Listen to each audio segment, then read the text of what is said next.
وسلم نے فرمایا ہر چیز کی ایک نشانی ہوتی ہے اور ایمان کی نشانی نماز ہے۔ چنانچہ ارشاد نبوی ہے لِكُلِّ شَيْءٍ عَلَمٌ وَعَلَمُ الْإِيمَانِ الصَّلَاةُ، ہر چیز کے پہچاننے کی ایک نشانی ہے اور ایمان کی پہچان کی نشانی نماز ہے۔ یعنی نماز پڑھنے والا مسلمان ہے اور نماز چھوڑنے والا مسلمان کہلانے کا حقدار نہیں ہے۔ اسی کو رسول اللہ صلی اللہ علیہ وسلم نے یہ دوسری روایت میں بیان فرمایا بین العبد والکفر ترک الصلاۃ، مسلمان اور کافر کے درمیان فرق کرنے والی چیز صرف نماز ہے۔ یعنی عبد الرحمن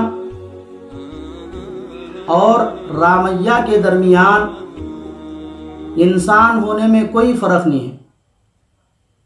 جس طرح دو کان، ناک، دو آنکھیں، زبان، دو ہاتھ، پیر عبد الرحمن کے ہی، اسی طرح رامیہ کے بھی ہیں۔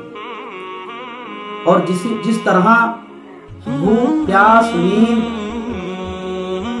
عبد الرحمن کی ضرورت کی چیزیں ہیں اور یہ سب رامیہ کے ساتھ بھی لگی ہوئی ہیں، اسی طرح عبد الرحمن کے اندر جس طرح خون ہے اور وہ لال ہوتا ہے، اسی طرح رامیہ کے اندر بھی جو خون ہے اس کا رنگ بھی لال ہوتا ہے۔ معلوم ہوا عبد الرحمن اور رامیہ کے درمیان فرق کرنے والی چیز کچھ نہیں ہے۔ جس طرح عبد الرحمن کی شادی، بیوی، بچے، اسی طرح رامیہ کی بھی شادی، اس کی بھی بیوی، بچے ہوتے ہیں۔ جس طرح عبد الرحمن کو موت آتی ہے اسی طرح رامیہ کو بھی موت آتی ہے،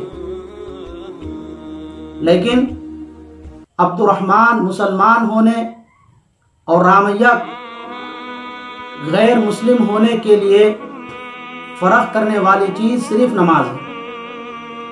مسجد سے اذان کی آواز سن کر عبد الرحمن تو اللہ کے گھر میں جا کر اللہ کے سامنے سر جھکاتا ہے، نماز پڑھتا ہے، لیکن رامیہ مسجد سے اذان سننے کے باوجود وہ مسجد میں نہیں جاتا، اللہ کے سامنے سر نہیں جھکاتا، نماز نہیں پڑھتا۔ اس لیے چونکہ عبد الرحمن نماز پڑھتا ہے اس لیے اس کو مسلمان کہا جاتا ہے، اور رامیہ چونکہ نماز نہیں پڑھتا ہے اس لیے اس کو کافر اور غیر مسلم کہا جاتا ہے۔ اس لیے اپنے آپ کو مسلمان کہنے والے کے لیے چاہیے کہ وہ نماز کا اہتمام کرے،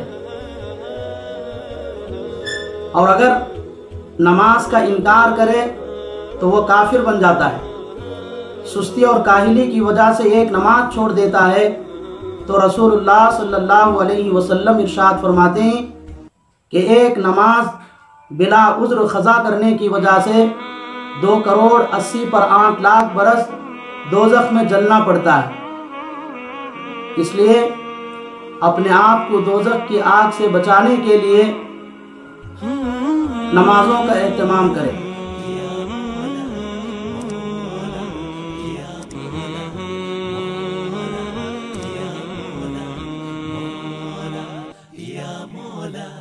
مولا یا مولا مولا یا